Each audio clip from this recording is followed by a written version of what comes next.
नमस्कार दोस्तों, stock market studies में फिर से एक बार आपको बहुत-बहुत स्वागत है। तो आप सब लोग कैसे हैं? तो मैं आज फिर से आपके सामने कुछ इम्पोर्टेंट कंपनी के डिटेल्स डिस्कशन करूँगा। तो इस वीडियो को ज़रूर लास्ट तक देखिएगा और अभी तक अपने चैनल को सब्सक्राइब नहीं किया तो ज़रूर कर लीजिएगा क्योंकि इस वीडियो के माध्यम से मैं हमेशा आपको वही चीज़ सिखाता रहता हूँ जो आपको जान के अच्छा लगेगा कि हाँ, उस चीज़ में स्विंग ट्रेडिंग बनाकर आप अच्छा खासा पैसा कमा सकते हैं। तो स्विंग ट्रेडिंग किस तरीके से किया जाता है और उसके लिए क्या-क्या देखना इम्पोर्टेंस है और किस तरीके से टेक्निकली चार्ट पैटर्न को यूज करते हैं, वो सारे पॉइंट्स मैं आपके साथ इस वीडियो के माध्यम से शेयर करता रहता हूँ।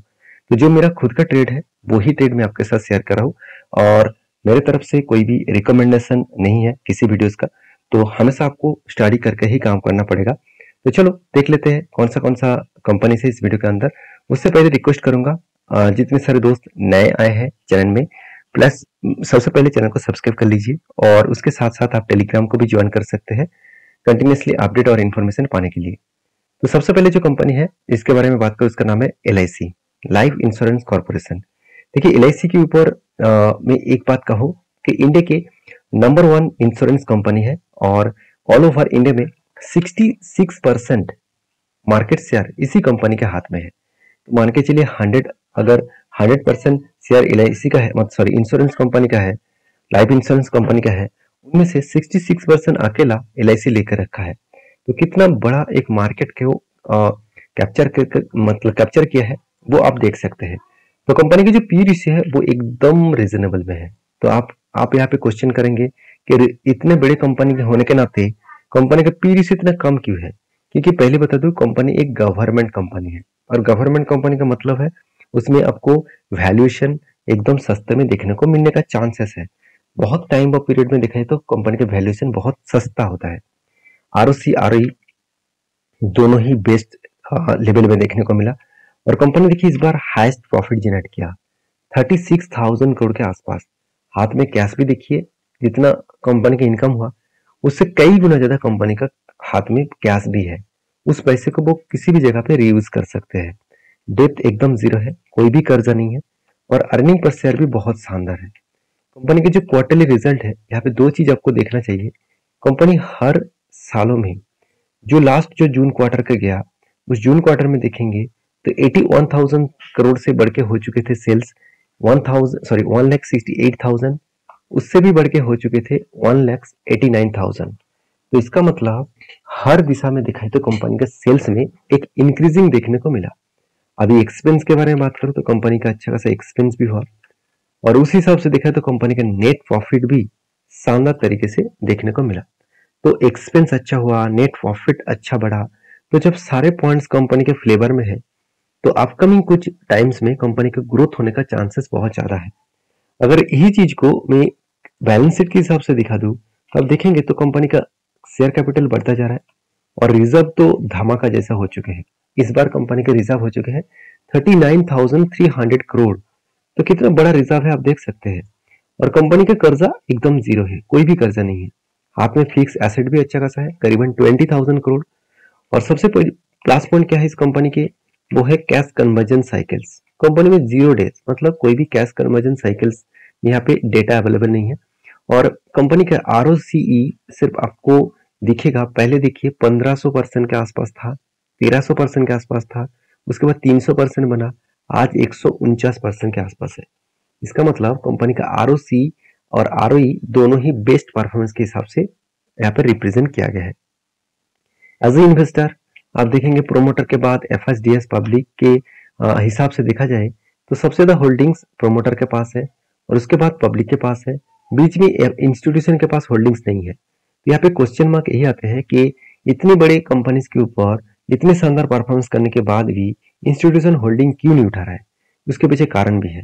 ध्यान से इस चीज को देखना कि प्रोमोटर के पास कितना होल्डिंग्स है, 96% का होल्डिंग्स।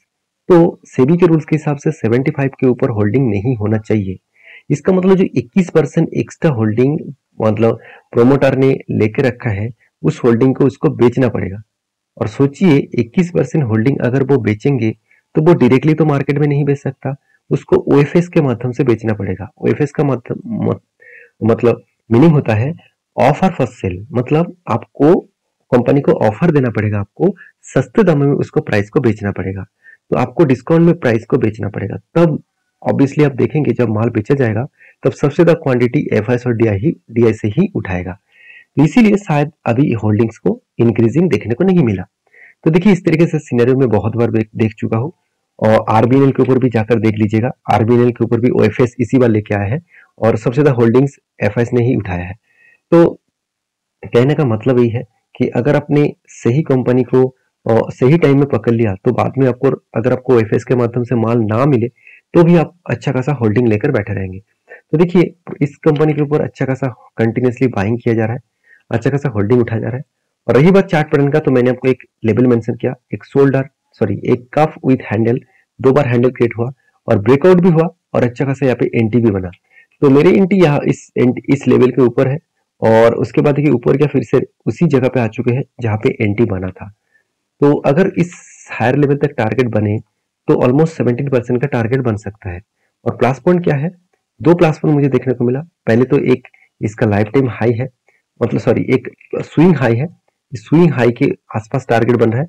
इसका मतलब हायर पॉसिबिलिटी है कि इस लेवल तक वो टारगेट को अचीव करेगा। अभी क्वेश्चन आएगा सर कितने दिन में अचीव हो सकते हैं। देखिए इसका कोई गारंटी में नहीं, कोई नहीं दे सकता, क्योंकि कब मार्केट टारगेट देंगे उसके लिए आपको इंतजार करना पड़ेगा। तो अगर रिटर्न देंगे 6 मंथ में, 1 साल में, तो भी मेरे लिए ठीक है। 6 मंथ में भी टारगेट दिया 17% तो भी मेरे लिए बेस्ट रहेगा। तो नेक्स्ट जो कंपनी है जिसके बारे में डिस्कशन करूँ उसका नाम है IRFC। तो IRFC आप सभी जानते हैं, ये एक देखा जाए तो एक ऐसे कंपनी है जिसका डिमांड हमेशा बढ़ती जाएंगी, क्योंकि रेलवे इंफ्रास्ट्रक्चर का ग्रोथ हो रहा है। रेलवे देखिए बहुत सारे वंदे भारत का ऑर्डर भी मिल रहा है। तो रेलवे इंफ्रास्ट्रक्चर, कंस्ट्रक्शन, साथ ही साथ रेलवे का जो काम हो रहा है, जो नया ट्रैक और लाइन का जो काम किया जा रहा है, तो हाई स्पीड जो रेलवे का ट्रैक बनाया जा रहा है, तो ये सारे प्रोजेक्ट करने के लिए जो फाइनेंस का जरूरत होते हैं उस फाइनेंस को टोटली IRFC प्रोवाइड करते हैं। तो एक टाइप ऑफ देखा जाए तो IRFC एक NBFC है। तो NBFC इंडस्ट्रीज में कंपनी एक अलग लेवल में खुद को रिप्रेजेंट किया। जैसे NBFC और वो भी देखिए मतलब टर्म लेंडिंग इंस्टीट्यूशन के हिसाब से, लैंडिंग इंस्टीट्यूशन के हिसाब से कंपनी नंबर 1 कंपनी है। और एक चीज आप हमेशा याद करना, ये कंपनी गवर्नमेंट कंपनी है, तो इसके ऊपर सोच समझकर कुछ डिसीजन लेना। कंपनी में खासियत यही है कि कंपनी अच्छा खासा यहाँ पे ROC और ROE को मेंटेन्स किए, क्योंकि फाइनेंस कंपनी में आपको हमेशा ROE देखना है, ROCE देखना नहीं है। पर कैपिटल में इनकम नहीं देखना है। तो पर कैपिटल में रिटर्न ऑफ कैपिटल एम्प्लॉयड, मतलब जो एम्प्लॉयड है उसमें कितना रिटर्न मिला वो नहीं देखना चाहिए, क्योंकि यहाँ पे आपको देखना है कि कंपनी फाइनेंस कंपनी है, तो इसलिए कंपनी लोन के हिसाब से काम कर रहा है। तो पर इक्विटी में मतलब कंपनी के पास जो इक्विटीज है उसमें कंपनी कितना पैसा कमा रहा है। तो मेरे हिसाब से 15% के ऊपर होता तो और भी अच्छा होता। तो कंपनी अच्छा खासा इनकम भी कर रहा है, कंपनी अच्छा खासा कर्जा भी लिया, और इस कर्जे लेने के बाद ही कंपनी उसके कस्टमर को वो लोन दे पा रहा है। तो जो कर्जा लिया गया वो किस बेसिस में लिया गया वो आपको बोरिंग्स में देखना चाहिए। मैं आपको बहुत बार बोल चुका हूँ, अगर कंपनी के अंदर, फाइनेंस कंपनी के अंदर लॉन्ग टर्म शॉर्ट टर्म के लिए कर्जा है, कर्जा अगर छोटा मोटा हो सकते हैं, ज्यादा कर्जा अगर long term and short term के लिए लिया गया है तो उस कंपनी से दूर रहिएगा। आप कहेंगे सर क्यों? क्योंकि देखिए उसके पीछे कारण भी है। कारण में लॉजिक के साथ आपको समझा देता हूँ। देखिए आपको देखना चाहिए कंपनी का आदर्श बोरिंग कितना है। अगर आदर्श बोरिंग ज्यादा है तो सोचिए उस पैसे को वो कंपनी लोन के हिसाब से पूरा के पूरा बांट सकते हैं। अगर शॉर्ट टर्म और लॉन्ग टर्म के लिए कंपनी के पास कर्जा है, इसका मतलब कंपनी खुद की बिजनेस को बढ़ाने के लिए वो खुद की बिजनेस के ऊपर वो पैसा उठा चुके हैं, जो खुद के बिजनेस का प्रॉफिट होने के बाद उस कर्जे को वो मिटाएगा। और यहाँ पे जो आदर्श जो बोरिंग्स लिया गया उस पैसे को वो जो कस्टमर को जो लोन दिया उस लोन से जो इंटरेस्ट आएगा उसी इंटरेस्ट से कंपनी इस आदर्श बोरिंग को मिटा सकते हैं। तो मेरे कहने का मतलब आप समझ चुके हैं। और कंपनी के ऊपर एक ही बात कहूंगा, कैश साइकिल्स जो है मुझे यहाँ पे बहुत ज्यादा लगा। मुझे नहीं लगता इतना दिन लग रहा है, तो शायद कुछ मतलब प्रॉब्लम्स यहाँ पे हुआ होंगे, तो कोई बात नहीं। एज ए इन्वेस्टर के हिसाब से बात करूँ तो देखेंगे तो इंस्टीट्यूशन जो है वो एफआईएस ने माल बेच दिया और डीएस ने माल बेच दिया और एफआईएस ने अच्छा खासा होल्डिंग्स को इंक्रीज किया। और सबसे जो मजेदार बात क्या है आप जानते हैं, जो कंपनी के जो प्रोमोटर के पास 100% शेयर लॉक था और आज देखिए वो लोग घट के हो चुके 23%। इसका मतलब प्रोमोटर खुद के शेयर के ऊपर कुछ भी कर सकते हैं। और इस चीज को आपको याद रखना होगा कि प्रोमोटर के पास जो होल्डिंग्स है उनमें से 86% होल्डिंग्स प्रोमोटर के पास है। तो यहाँ पे भी ऑफर फॉर सेल के हिसाब से 11% उसको बेचना पड़ेगा। शायद जो वो बेचेंगे उसी क्वांटिटी को वो इंस्टीट्यूशन जरूर उठाएगा। अभी देखना बाकी है वो किस तरीके से परफॉर्मेंस करता है। तो रही बात कंपनी के जो चार्ट पैटर्न है उसके बारे में, तो मैं बात करूं तो IRFC के ऊपर एक शानदार मोमेंटम देखने को मिला था और शानदार मोमेंटम ऑलमोस्ट हो चुके हैं। तो मैं फिलहाल के लिए कोई भी एंट्री नहीं लूंगा कि मैं यहाँ पे भी एंट्री लिया और टारगेट यहाँ पे बना, और यहाँ पे एंट्री लिया और मैंने टारगेट यहाँ पे एग्जिट किया, और फिर से कोई एंट्री लेवल्स नहीं बना है। जब यहाँ पे रिट्रेसमेंट करके फिर से कोई एंट्री लेवल्स बनेगा तो मैं जरूर आपके साथ शेयर करूंगा। तो फिलहाल के मैं शांति से बैठा रहूंगा, और बाकी आपके क्या राय है इस कंपनी के ऊपर जरूर मुझे कमेंट्स करके बता सकते हैं। तो और हाँ, एक चीज मैं और भी कहूँ कि अगर आपको किसी कंपनी के बारे में जानकारी डिटेल्स में चाहिए तो मुझे कमेंट्स करिए। और हाँ, जितने सारे दोस्त ने मुझे कमेंट्स करके रखे हैं वो सारे मतलब कंपनीज का नाम मैंने मतलब लिख के रखा हूँ। मैं एक एक करके आपके साथ आपके पास वीडियो लेके जरूर आऊंगा। तो इसके लिए शायद आपको थोड़ा सा इंतजार करना पड़े, तो उसके लिए मैं पहले से ही माफी चाहता हूँ। तो थोड़ा सा टाइम दीजिए, मैं आपके साथ जरूर डिस्कशन करूंगा। तो नेक्स्ट जो कंपनी है उसके बारे में बात करूं, इसका नाम है इंद्रप्रस्थ गैस लिमिटेड, जिसको हम लोग IGL नाम से जानते हैं। देखिए IGL मेरे हिसाब से एक बेस्ट कंपनी है, क्योंकि इस कंपनी जो गैस डिस्ट्रीब्यूशन सेक्टर है उस हिसाब से कंपनी पाइप गैस डिस्ट्रीब्यूशन के हिसाब से काम कर रहा है। तो देखिए आज घर घर में सिलेंडर नहीं पहुंचते हैं, आज घर घर में पाइप पहुंच रहे हैं। तो आप पाइप से ही आप जितना मर्जी गैस आप यूज कर सकते हैं, और पाइप के माध्यम से अगर गैस यूज किया जाए तो इसमें एक प्लस पॉइंट भी है। जो सिलेंडर का खर्चा, जो मतलब कैरेज का खर्चा, जो अलग एक्सपेंस है उसका खर्चा, ट्रांसपोर्टेशन का खर्चा, ये सब एक एक बार में मिट जाता है। हाँ, एक बार आपको पाइप बिछाने के लिए टाइम जरूर लगते हैं, तो फिर भी जो इंद्रप्रस्थ गैस लिमिटेड है वो अलग लेवल में काम कर रहा है, और मेरे हिसाब से इस कंपनी का ग्रोथ होने का चांसेस भी बहुत ज्यादा है। कंपनी सिर्फ CNG के ऊपर नहीं, मतलब PNG के ऊपर नहीं, CNG के ऊपर भी काम कर रहा है, LPG के ऊपर भी काम कर रहा है। तो अलग अलग कैटेगरीज के ऊपर कंपनी काम करता रहा है। तो कंपनी का मार्केट कैप 31,000 करोड़ के आसपास है। कंपनी का ROC ROE बेस्ड है, और कंपनी के इंडस्ट्रीज P रेशियो 15 के आसपास है। और डेप्थ के बारे में बात करूं, कंपनी का डेप्थ एकदम ना के बराबर है। और मजेदार बात क्या है आप जानते हैं, company quarterly continuously company sales को इंक्रीज करता गया। देखिए लास्ट कुछ फ्यू जून मंथ के मैं डेटा आपके साथ शेयर करूं तो आप देखेंगे तो कंपनी कंटिन्यूसली सेल का अलग लेवल में रिप्रेजेंट कराया, और एक्सपेंस को भी मेंटेन किया, और एक्सपेंस को कंट्रोल करने के बाद कंपनी के हाथ में प्रॉफिट भी अच्छा है।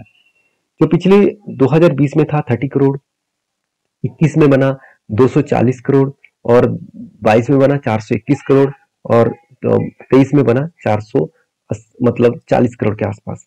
तो ओवरऑल हर जगह पे कंपनी का एक ग्रोथ और पॉइंट ऑफ व्यू से देखने को मिला। और सबसे बड़ी बात है इस कंपनी के ऊपर जो प्रोमोटर के हाथ है वो दोनों ही गवर्नमेंट कंपनी का प्रोमोटर है। एक है BPCL और दूसरा है गेल। तो आप खुद ही जाकर देख सकते हैं यहाँ पे गेल इंडिया लिमिटेड और BPCL Bharat petroleum corporation limited, ये दोनों कंपनी इसका प्रोमोटर बन चुके हैं। दोनों के पास 50-50% होल्डिंग्स है। उसके साथ साथ FIS और DS के पास भी अच्छा खासा होल्डिंग्स है, और इतना होल्डिंग FIS और DS इसीलिए उठाया क्योंकि कंपनी अब धमाका रिटर्न भी दिया, सेल्स को तगड़ा है, प्रॉफिट को तगड़ा है, रिटर्न ऑफ इक्विटी भी शानदार है। तो इसलिए कंपनी अच्छा खासा आपको रिटर्न भी जनरेट करके दे सकते हैं। तो मैं इस कंपनी के ऊपर बहुत बुलिश हूँ, और आपका क्या राय है जरूर कमेंट्स करना। और लास्ट कुछ फ्यू डेज में कंपनी के ऊपर छोटा मोटा क्वांटिटी यहाँ पे डिलीवरी के हिसाब से देखने को मिला है। अगर यही चीज को मैं अगर आपको चार्ट पैटर्न के हिसाब से दिखा दूं तब ध्यान से इस चीज को देखना। इस चार्ट पैटर्न में एक ट्रायंगल जैसे पैटर्न क्रिएट हो रहा है। देखिए जब कोई ट्रायंगल जैसे पैटर्न क्रिएट होता है ना तो वो बहुत स्ट्रॉन्ग पैटर्न होता है, क्योंकि देखिए बार बार वो एक ही रेंज को वो रिटेस्ट कर रहा है, एक ही रेजिस्टेंस को वो बार बार फेस कर रहा है। इसका मतलब इस रेजिस्टेंस को अगर यहाँ पे ट्रायंगल के हिसाब से ब्रेकआउट करे और उसके बाद एक रिट्रेसमेंट करे और उसके बाद एक ब्रेकआउट दे, तो सोचना एक बड़ा सा एंटी लेवल बन सकते हैं, एक बड़ा सा धमाका हो सकते हैं। तो मेरे हिसाब से इस पॉइंट को आपको जरूर ऑब्जर्व करना होगा। तो फिलहाल के लिए मैंने इस लेवल में एक एंट्री लिया था और मेरा टारगेट यहाँ तक था, तो अच्छी तरीके से एक टारगेट बना। और मैं फिलहाल के लिए कोई भी नई एंट्री नहीं लिया हूँ, और मतलब नया एंट्री नहीं लिया हूँ।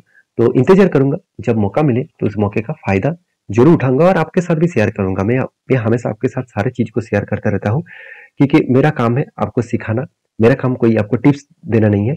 तो आप सीखिएगा तो ही आपको फायदा मिलेगा। अगर आप ना सीख कर टिप्स लेकर काम कर रहे हैं तो आपको हमेशा लॉसेस ही होता रहेंगे। तो बाकी आपकी मर्जी, पैसा आपका इतना मेहनत का है तो उस मेहनत का पैसे को इस तरीके से मत गवाइएगा। तो नेक्स्ट जो कंपनी उसका नाम है श्री वेंकटेश रिफाइनरी लिमिटेड। तो श्री वेंकटस रिफाइनरी लिमिटेड एक छोटा सा कंपनी, एक माइक्रो कैप टाइप कंपनी है। तो इस कंपनी ने अच्छा खासा काम किया, मतलब एक हाई वोलेटिलिटी शेयर दिखाया, तो इसलिए कंपनी ने एक अनाउंसमेंट भी किया, वो भी बोनस का।